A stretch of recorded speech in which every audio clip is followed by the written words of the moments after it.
Hello and welcome to the Transformers press conference here in Second Life. I'm Maxwell Lyle and I'm going to be your host for this unique and very special event. Today's press conference will bring together journalists, bloggers and fans from all over the globe, putting questions first to director Michael Bay and producer Lorenzo di Bonaventura, and then later to four of the film stars, Shia LaBeouf, Megan Fox, Josh Duhamel and Tyrese Gibson. But before that, just a little piece of housekeeping to let you know how this event's going to work. To ask a question, all you need to do is type your text into the chat box at the bottom of your screen. That's a chat box, not the instant message box. So we'll pick up the questions, but please be patient, don't send them all immediately. First of all, I'm going to ask one quick question and then throw it over to you. So first of all, please join me in giving a warm digital welcome to Michael and Lorenzo. Hi guys, how's it going? Very good, thank you. Excellent. Michael, is it true that when Steven Spielberg called you up and said, will you direct this movie, initially you said no? No. So I said it after I hung up the phone. So why You don't no? say no to Steven to his face too much. Why? Why no and then why yes? Because I thought my first inkling was I've been offered a lot of superhero movies before, and I thought it would be a silly toy movie. Okay. Well, were either of you familiar with Transformers before? Of course, I'm familiar with Transformers, but I never really collected them because I was a little older when those toys came out. And but I could safely say that I'm one of the bigger Transformer fans in the world right now. Okay. I've thought more about robots than probably anybody on Earth in the past year. I think you're absolutely right.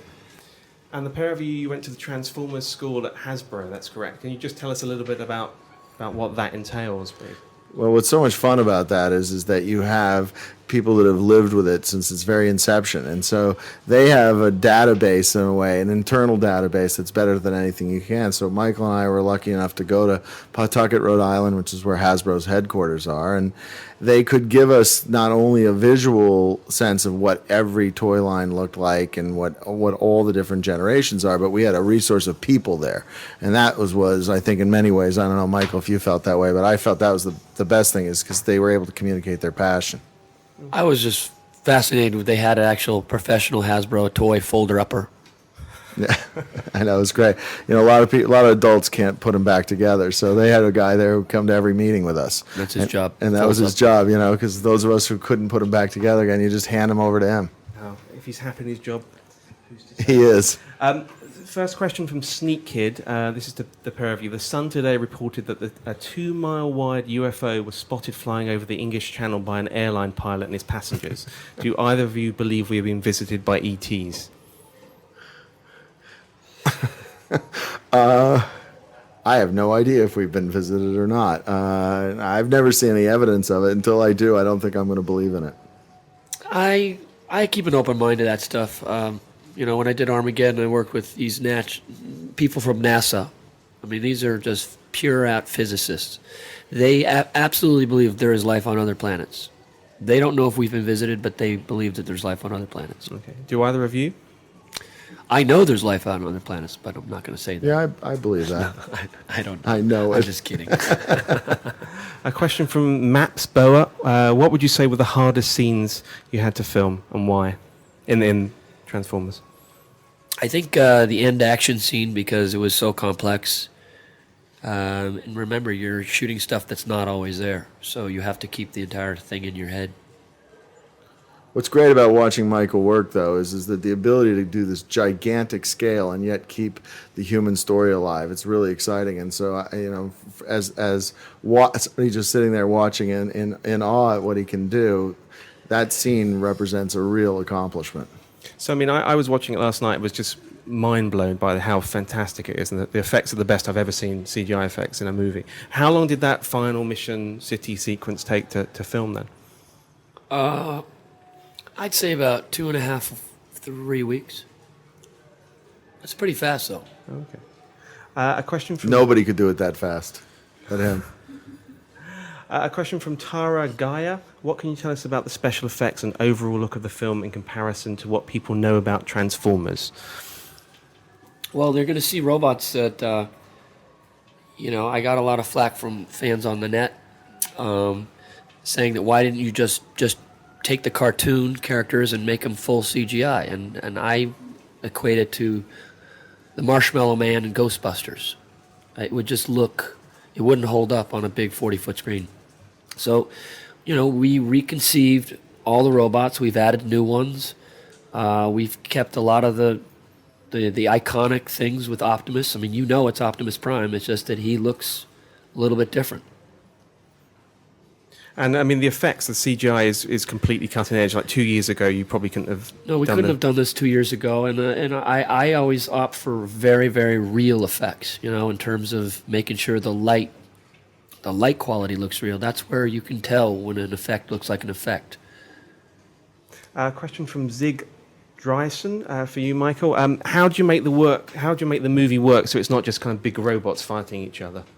Well, the movie, when you see it, it's three different stories, and it hinges on this small story about a boy buying his first car that just so happens to turn out to be an alien robot. I think that's the heart of the movie, and it's these big stories get kind of woven into it.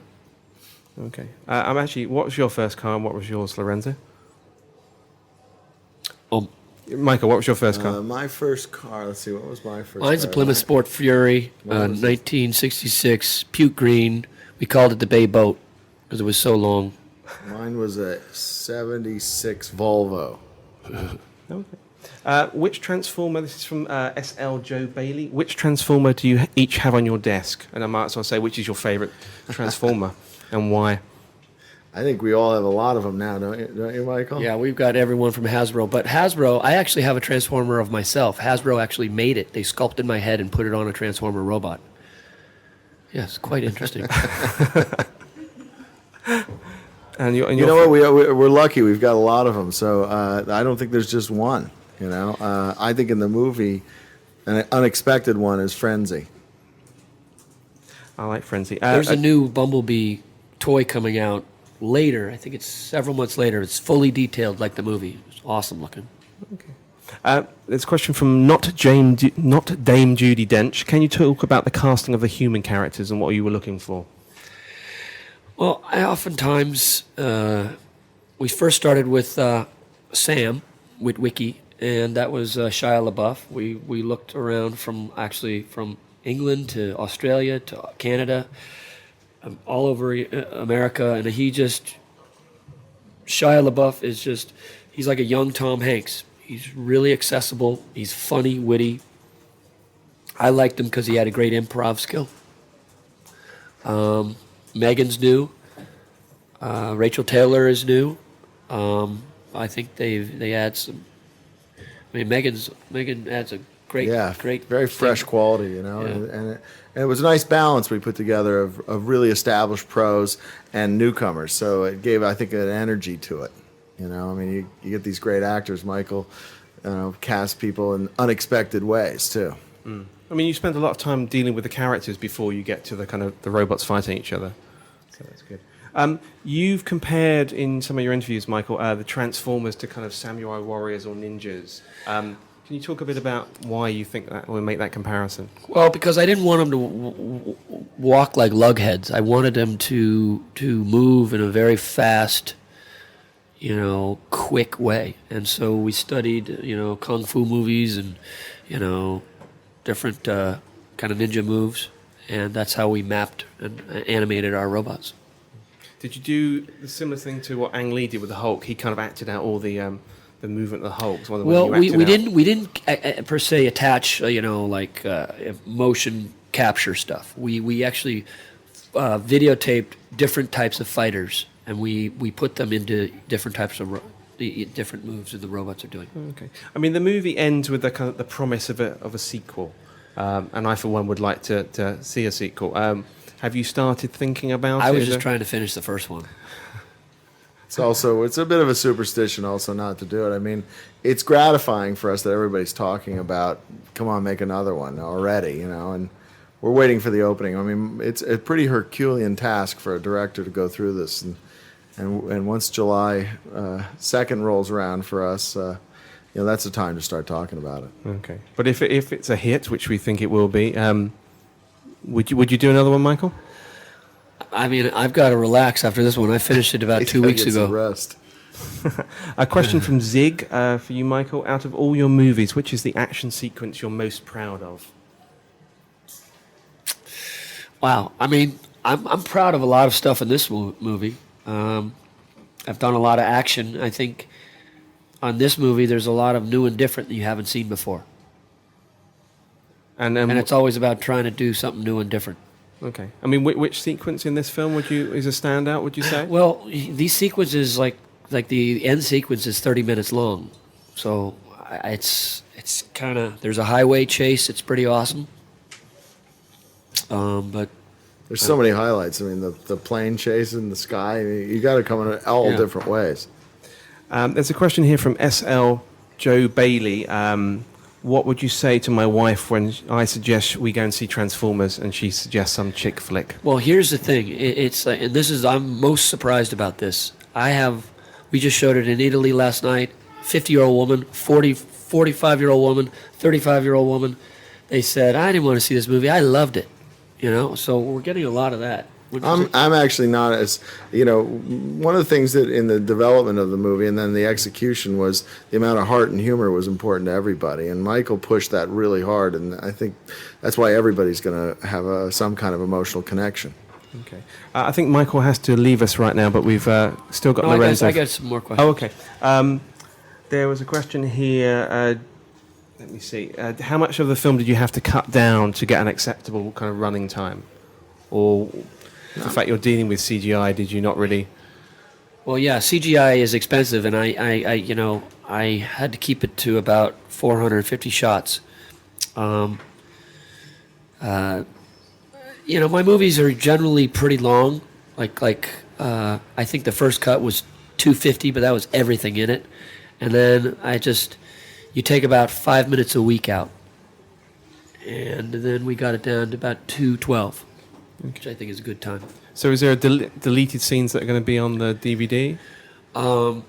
Yeah, there are some scenes. Yeah, there's some funny scenes, but I think we got most of our stuff in there. It's just about trimming the scenes down enough.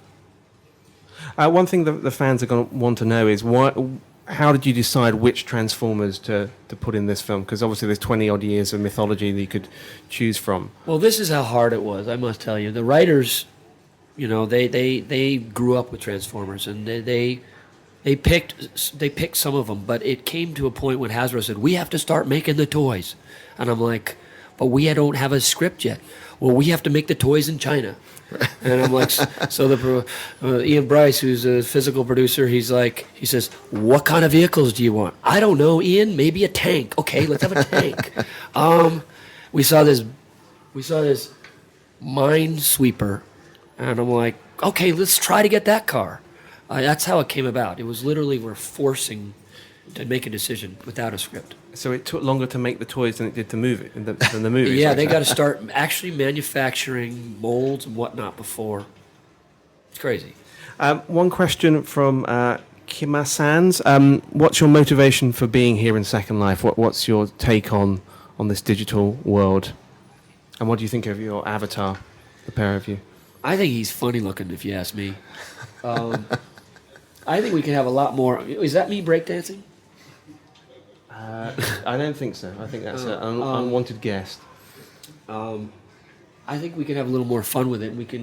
I think it's a cool idea. I think once it gets more 3D interactive, instead of you guys just sitting down in a chair. Are they sitting down in chairs? Yeah. I mean, they can jump around and leap if they so desire, but they're listening to what you're saying. Then what's the matter with you people? Come on. See, there's a guy chatting to you right now.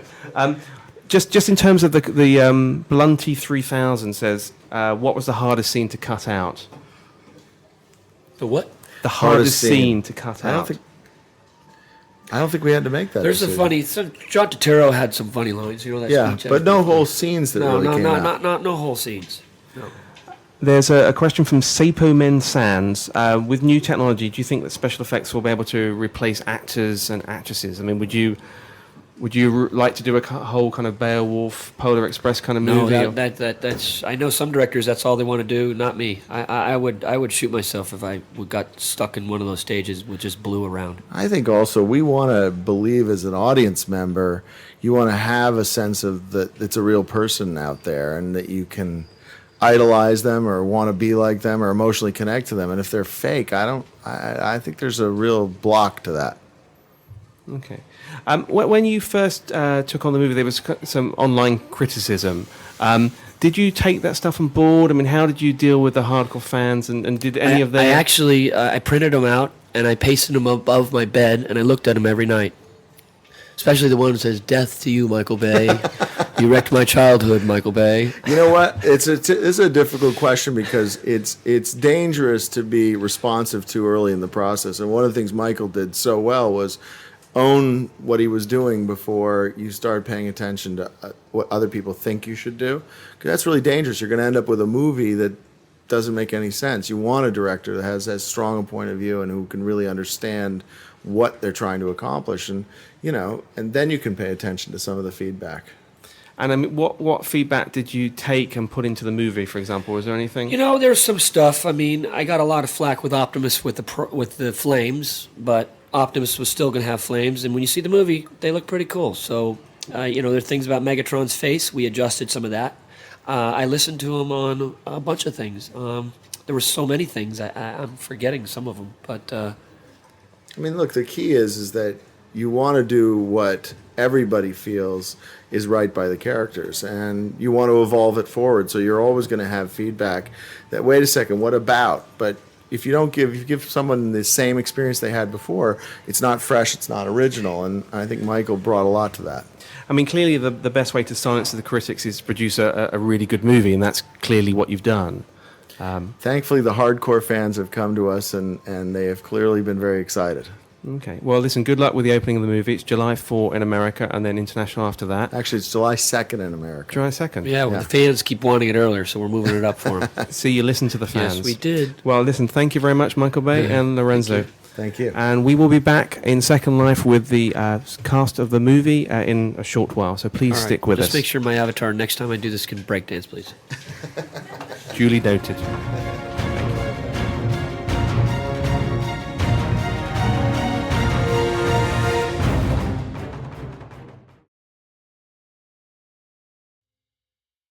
Hi, welcome back to this unique Transformers press conference here in Second Life. I'm here with Shia, Megan, Josh, and Tyrese. Hi, everyone. Hey, Hi. how you doing? So same thing as before. I'm going to ask one question, and then we'll throw it over to you. Shia, you were born in 1986, Right. which is, I think, 2 years after the Transformers first landed on this planet. Right. People want to know, is that how do you feel about the fact that you were in this film and you weren't even Well, born? it's not like they disappeared early 90s. It was still around. It didn't evaporate and go, so that was the cheap toy to have. That's what I had. I had the Bumblebee triple changer. I was into it. And I had Bumblebee little Velcro shoes. I was so smooth. And then, the Orson Welles flick. That's where the addiction started. Was the Orson Welles, the movie. Transformers, the movie. It was Orson Welles' last movie, dude? Was it really? Yeah. How about that? So you're a fan? I'm a fan. Okay. And who's your favourite Transformer then? Bumblebee. Okay. And I'm going to throw it open to all of you. Fans of Transformers? Of before course. This? Yes. I definitely grew up with them. Optimus Prime. Megatron for me. How does that You're mic? dangerous. How does that mic It's have a smell, dark Megan? side. Isn't that right, Megan? Yeah, you do. I didn't know about Transformers, really.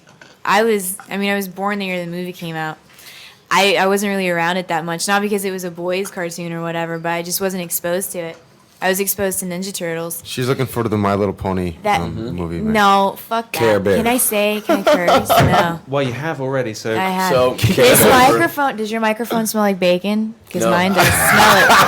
Really? It does. Mine doesn't. All right, well, it's mine then. Okay, so I don't know how to follow that really, but a question from Zig to Shia. You've just finished working on Transformers. Clearly, you're now working on Indiana Jones 4. How do you compare the way that Michael Bay works compared to Steven Spielberg? They both move at a fast pace. Steven is his whole thing is just more strategized. It's more planned out. Whereas Mike is interested in happy accidents, and creates a set where happy accidents happen often. Whereas Steven is very is plotted and planned. So just two different styles. You've described Michael as being the sickest action director on the planet. Right. Could you elaborate on why you feel that's the case? Because visually, I've never seen anything close to what Bade puts on screen. And that's it. It's not like a real intellectual, convoluted answer. It's just a simple opinion that I have. Boom. There you go, Zig. So Josh and Tyrese, you undertook boot camp, I believe. Was that right? And how long were you training with the military? Well, it wasn't so much physical training as it was learning about what the troops are, what they're doing day to day before they go over to Iraq. It's like a 100% simulation of what life will be like when they get to Iraq. So, some of the information was great. A lot of it was a little over the top. We didn't necessarily need that much information, but it was nice to be exposed to what really happens in the midst of war and all of this stuff. So it was more mental boot camp than obstacle courses. So did it prepare you for working with Michael Bay, for example? No. Which was tougher? No. It was...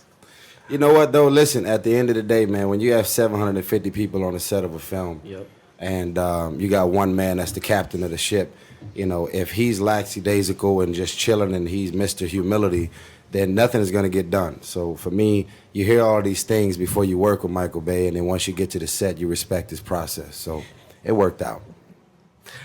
Megan, question for you. Yeah. Which Transformer has the most sex appeal? Starscream. Because, Why? Yeah. Because he just is. Why was Simba sexy?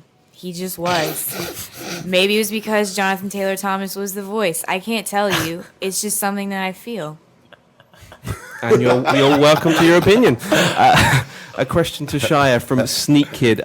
Which experience has been best for you? Getting your first car or your first girl? First And girl. The rest of the question is why. I feel redundant asking it, but I'm going to ask why. Obvious reasons. Okay. And apparently that question's to everybody as well. In your My case, first girl. boy. Yeah. Yeah. I mean, same answer. It's a whole different. I'm not into like possessions and things like that. So emotions are always better rewards. That's nice to hear. That's Yeah, so sweet. I know, You say I that. know. Yeah, that's mushy. Great. And how about the men, presumably? Well, you drive a Bentley, so why don't you talk about that? My first car was more exciting because I never had a girl. So when I got my first car, I was very excited. It was an 83 Cutlass Sierra, black with the beige interior. It's a nice You know what I car. mean? It was a beautiful thing. I had no driver's license, just dodging the police, man. I was happy to be able to get a car. And did the car have a name? Living that boss's life. Where's that from? What song is that? No, the car name was Fifi.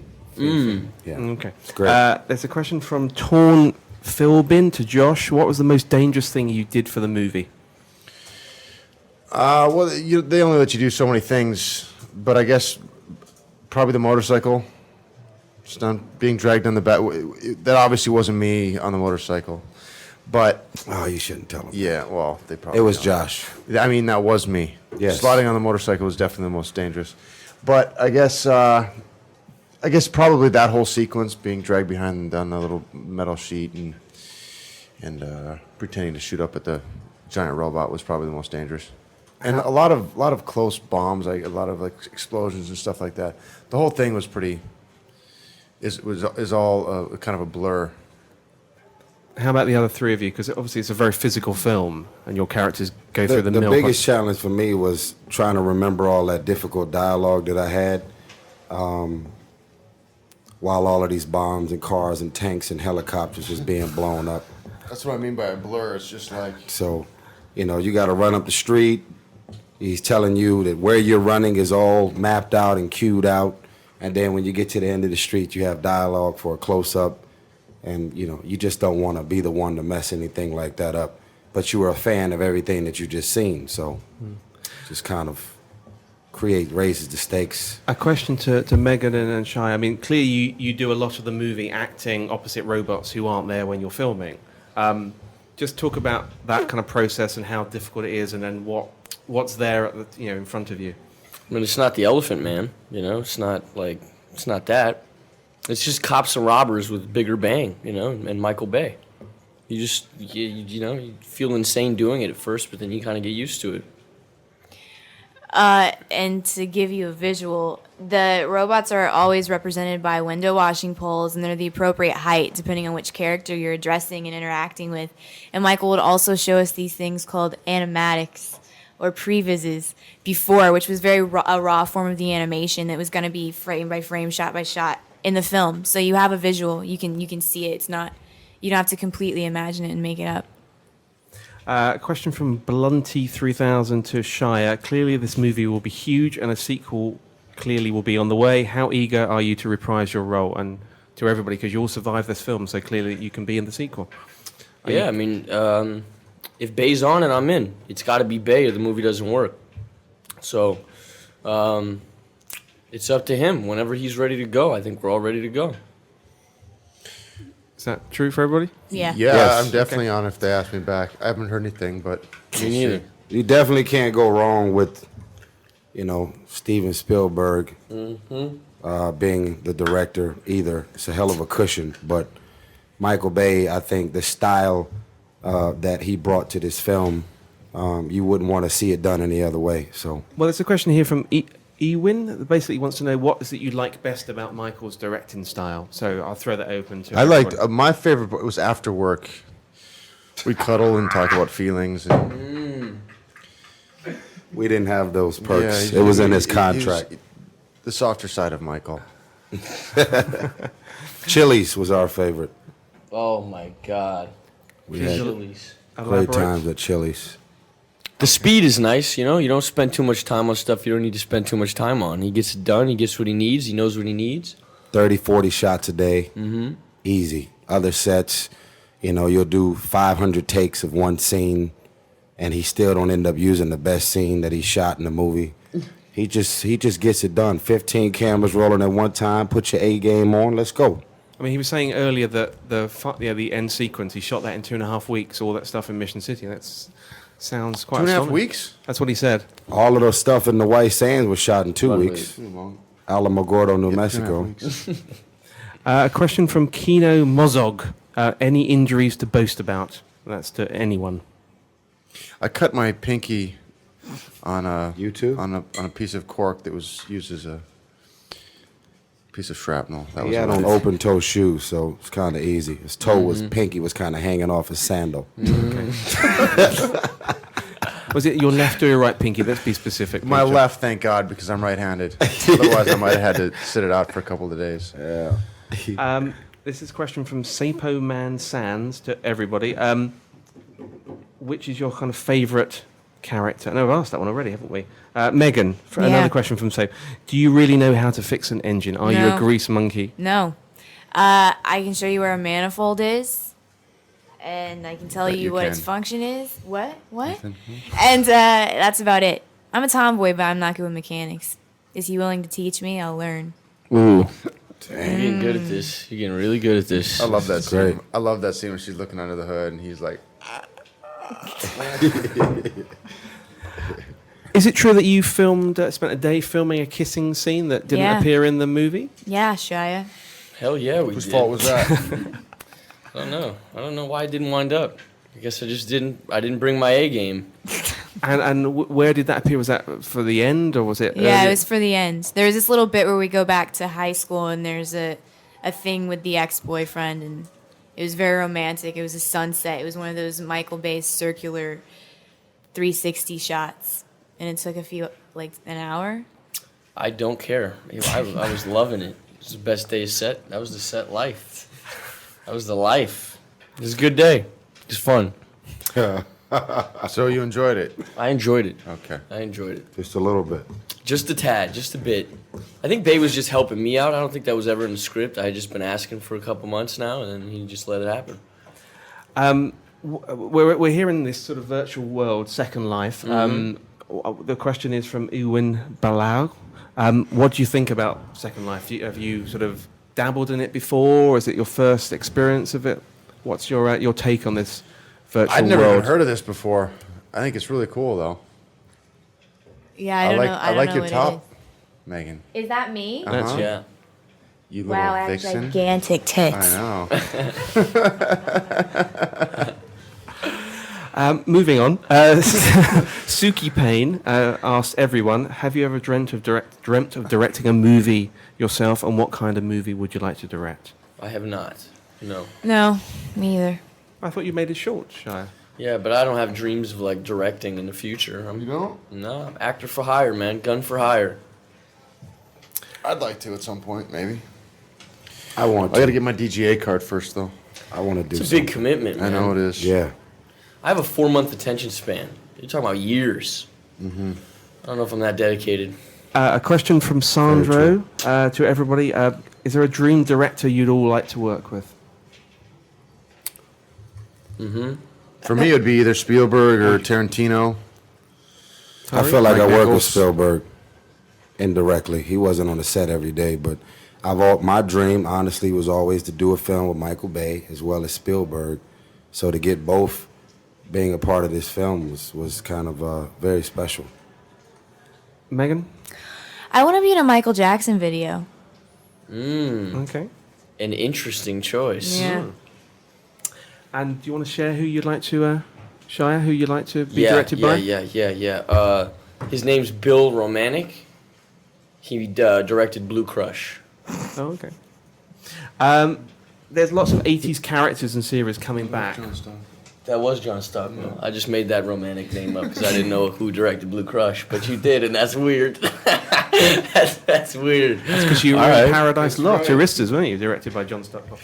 What do you think about that? The whole kind of vogue of 80s characters and series coming, movies, TV series being remade. What do you think about the whole kind of why the 80s are such a big thing again now? Bad fashion. Well, it's kind of like cars in a way. There's like a 20 or 30 year cycle on cars, like the 70s cars, like the 70s Corvettes are starting to get really cool. It's just it was bound to happen, and I think that we were one of the first ones to kind of get on it in a way.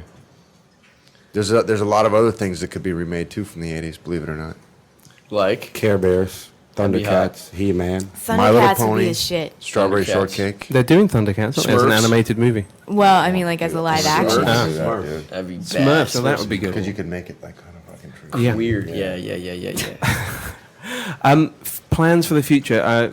You're shooting Indie 4 now. Yeah.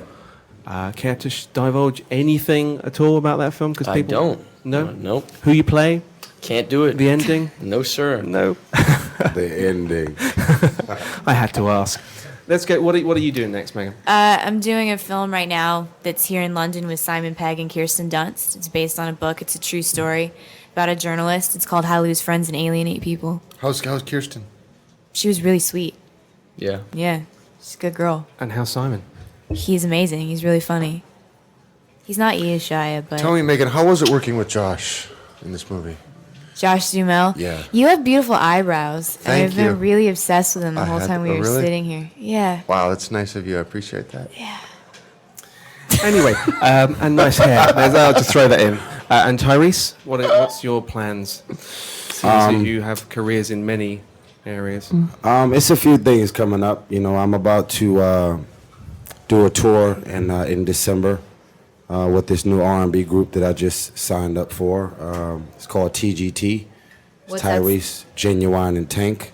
Oh, shit. So Really? Yeah. Shirts off tour. It's called the Shirts Off Tour. Yeah. Get 'em. And we put a ban on all men from attending the concert. And we're going to try and do a worldwide tour. I also have to start working on my new album, which is called Black Rose. Hopefully coming out at the top That's of the year. the name of my album too. That's crazy. How did you get talked out of here? about That's that, right. and We you were stole talking it. about it. You That's what we were stole it. talking Yes, about that. remember. A question from SL Joe Bailey. If you could each transform into anything, what would you transform into, and why? Well, I know that Anthony Anderson would transform into edible underwear. That's what he says. And I said, well, if you transform into edible underwear, I'm assuming they'd be worn by a woman, but then eaten by a man. So you want to be eaten by a man. Yeah, Yeah, it's that'd be, weird. That's a So good I point, think- Josh. So Anthony, I wish Anthony were here for this. To at least defend himself of that Yeah. accusation. What about each of you? What would you like to transform into? B-2 Stealth Bomber. Megan, Bacon, right? Yeah, I'm obsessed with it. I can't stop smelling the You microphone. transform into bacon? What? No, never mind. I would be like a 40-foot cruiser, like a ocean cruiser. And when I transformed into a robot, I'd be like, my name would be like, I don't know, JD. Chill or something, and I would my weapon would be just to like Chill. gas people. I want to be a B-2 stealth bomber. I want to be Zac Efron so I can be in Hairspray. Okay. Kino, question to Shia. Do you really like the Strokes? Yeah, I like the Strokes. Strokes are a great band. And another question. Actually, let's do the final question to everybody. What's your favourite blockbuster this summer or this year? And the question says, please don't say Transformers. Transformers. Favorite blockbuster this year? Fantastic Four. That movie's shit. I would agree with you there. Josh? I have to say Shrek 3. Okay. Well, listen, I think Transformers is a pretty fab movie myself, so thank you very much for coming, and enjoy Second Life.